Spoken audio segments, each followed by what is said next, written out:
Hello, I'm Cassandra. I have a book and it's called Atheist to Believer, My Story. um Basically this book is about how I was an atheist from childhood and how Jesus came into my life and saved me from lifelong atheism.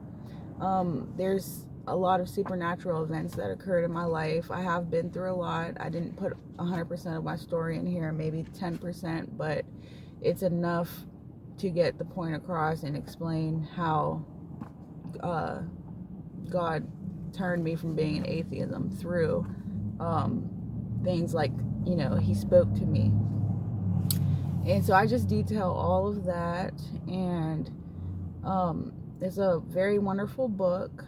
Of course, I'm the author, so obviously I'm going to think that it's wonderful, but I do believe that it is a wonderful book that will help Christians and atheists.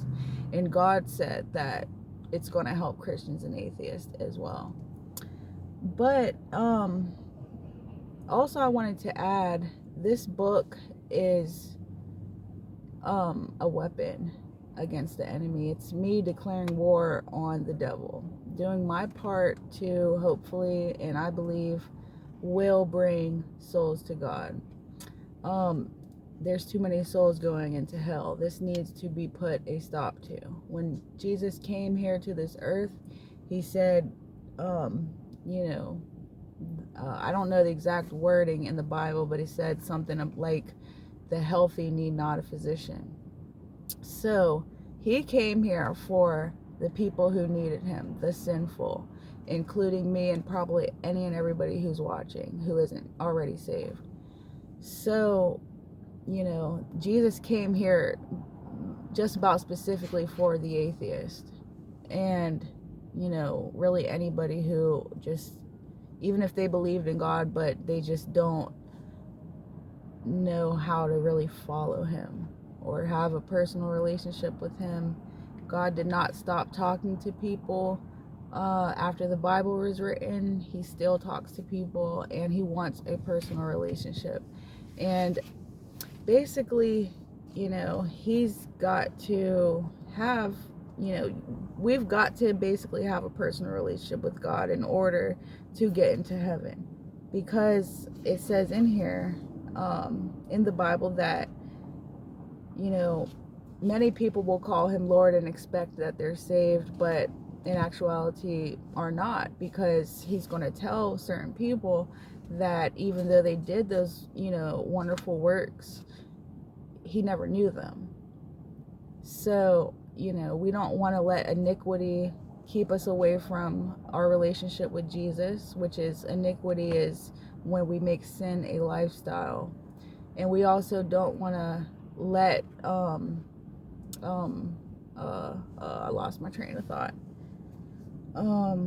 We also want to know for sure that Jesus knows us, because he has to know us, or else he's going to tell us to depart. He's going to say, depart, I never knew you. So we don't want that. We want to be 100% sure that Jesus knows us.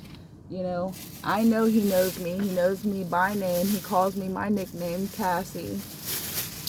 And he's a major and important part of my life, and I cannot live without him. So, all I want to do is get closer and closer to the Lord. He talks to me all the time. He reveals things to me all the time. But I believe and I know that everybody needs to have a personal relationship with God. And that's the only way to feel truly fulfilled in life. Yes, God is the only reason that, I love my kids, I love life, but to a certain extent. But God, just the fact of knowing God and knowing that I am, walking towards heaven, and I will get to lay my eyes on him whenever I want, practically, I would assume. That's what makes any pain or any misery I've gone through or going through, that's what makes it worth it. Just knowing that I will be in his presence for eternity. And I just want that same feeling for any and everybody. And, I believe God loves everybody for the simple fact that he took me in and nurtured me when I didn't believe in him, and I was very sinful. And you know, he still loved me enough to say, I choose you, I want you. And he wants to do that for anybody who wants him. So, and even though I was an atheist, I just didn't believe, but I wanted to believe. And yeah, but I get into detail on stuff in my book. One last thing I just wanted to share. Let's see. Let me just see.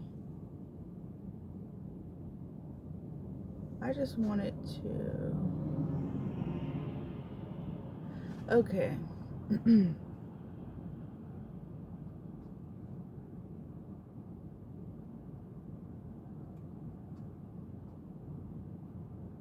Yes, the devil cannot send us to hell. The only person who decides our fate is Jesus. We all have to stand in front of the judgment seat of Christ.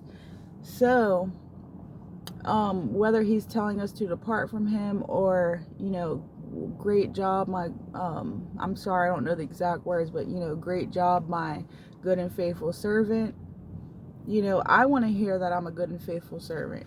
And I hope that, I believe all of us, anybody would want to hear that. So that's what we need to get towards. All right, thank you so much for watching.